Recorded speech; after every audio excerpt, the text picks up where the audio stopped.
Hello. Welcome everybody to Lead Her Rising. I'm Nikki Hamilton. Really excited to come in with you live today for a short video on how to build confidence in 3 simple steps. And so the reason I share this with you is that who agrees that sometimes looping in feelings of maybe anxiousness, maybe worry, maybe self-doubt, maybe you can't do it, stalling, procrastinating, looping around, all of these things can be overcome if we hurdle that great big hurdle called confidence. Now, of course, there's many other reasons for procrastination, but confidence and lacking in confidence is one of them. So I want to share with you today 3 easy steps that you can implement. There are many steps that we can work with to create confidence, but I wanted to just break it down to the really simple 3 things that you can think about in today's live. So the first thing in confidence. Now, before I start, if anyone wants to join me this weekend on the virtual retreat, I still have some spots available. I'll just type in the chat virtual retreat and we can spend some time together this weekend to be able to build calm confidence, calm emotions, find direction. So I'm really looking forward to seeing some of the women who have already registered. I can't wait to have you there. So confidence, 3 steps. I like to break this down now in a really simple way, and that's to think about past, present, and future. So what do I mean by that? If you want to make a change in your life and confidence is the hurdle, say you want to do something, be something, action something, have a conversation, and you're looping in worry, procrastination, self-doubt, thinking, I don't know if I can do it, start by looking at your past. What do I mean by that? Look at your past self, and I want you to recall your wins and successes. Now, here's a really sad thing about our brains. Our brains are Teflon for positive experiences, which means anything positive that happens to us, we tend to forget pretty easily, and it's Velcro for negative experiences, which means we remember the hard things, we remember the difficulties, we remember the setbacks where we fell flat. And so there's a neurological reason for that. You know, back in the caveman days, if I was a cave woman, I might want to remember where that saber-toothed tiger was because something terrible happened up there.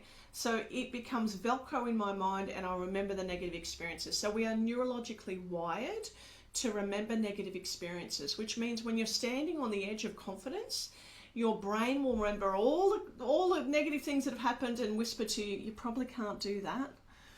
So here's your first task. When you're standing on the edge of confidence, recall your past, and I want you to recall your successes, your wins, what's gone well. On your best day ever, that you can recall, what were you being, what were you doing, what were you experiencing, how were you contributing? And this is one of the benefits that I give the women that I work with, ideas around journaling, which means every night at the end of the day, just journal or even talk to your partner about what went well, because it starts to cement it in the brain and mean that it's not like Teflon and lost into the abyss with you only recalling all of the negative experiences. So step number 1 in confidence, we're going to think about past, present, and future. In the past, recall your successes, recall your wins, remember who you are in good moments. Yes, I am that person. I have this. I can experience this. I can contribute this. These are my strengths. This is what's gone well. And if you need to, list it down. Because if you can start to recall those experiences and bring them into your mind as a memory that you can access, then confidence is more easily found. And who would agree, if you remember all of the things that went wrong, all of the negative experiences, all the things that went flat, if you're only remembering that, who agrees that confidence is just a little harder to access? So I'm trying to train your brain to remember the Teflon experiences that disappear of the positives, the wins, the successes. That's not to ignore the lessons. Of course there are lessons in life, but let's try and see what we can recall that helps, I guess, provide fuel for confidence. So step number 1, look at the past. What have I experienced? What have I stepped into within my strengths? What have my wins been? On a good day, what went well? Who was I? How was I acting? What was I contributing? How was I behaving? And bring that into your mind.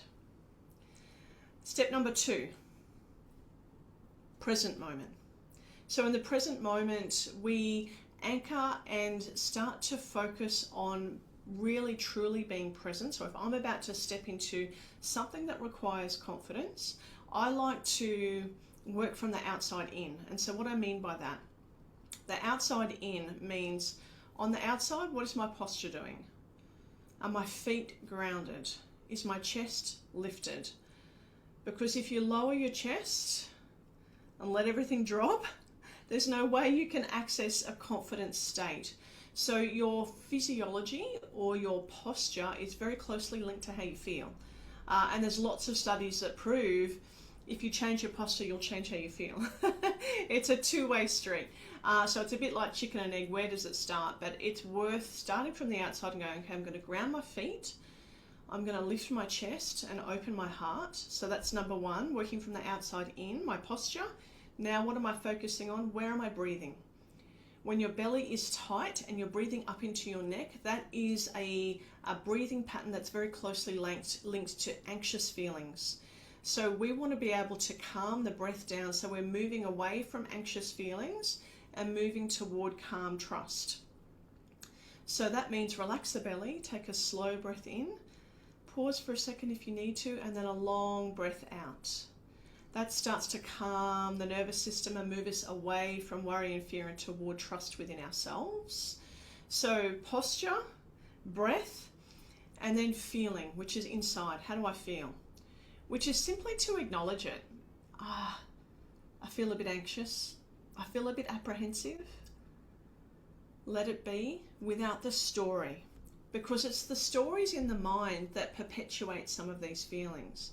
I feel apprehensive because last time he said this and then they said that, and then it should have been this way and it should have been that way, and he should have and they should have and she should have, and that perpetuates a story.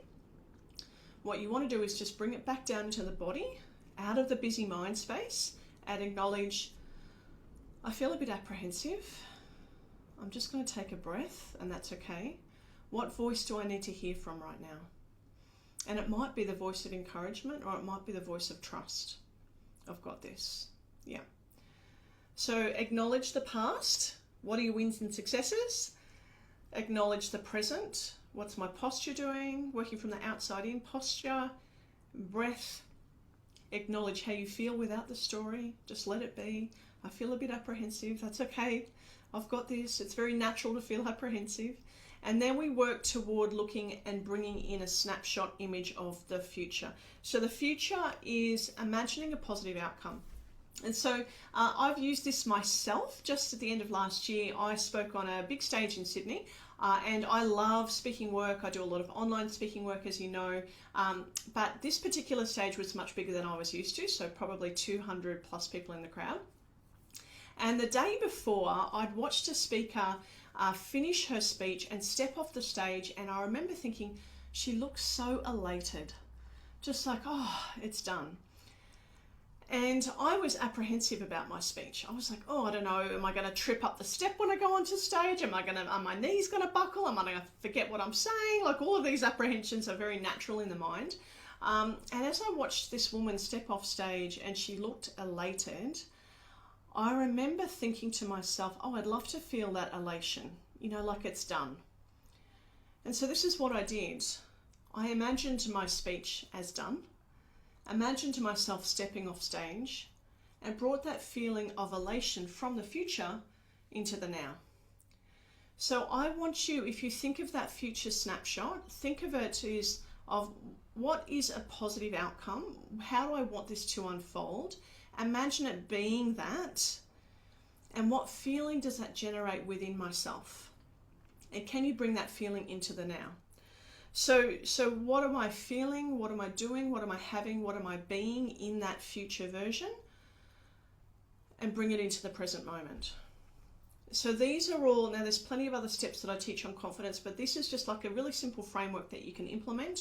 What are my past successes and wins? Anchor them in. Let them be like Teflon, things that you've forgotten. Bring them in if you can. Be in the present moment. Start from the outside. Posture, breath. Acknowledge how you feel. I feel a bit apprehensive. That's okay. Then future pace. What is an outcome that I desire? What would I be being, doing, and having in that outcome? How would I feel in that outcome? For me, it was elated.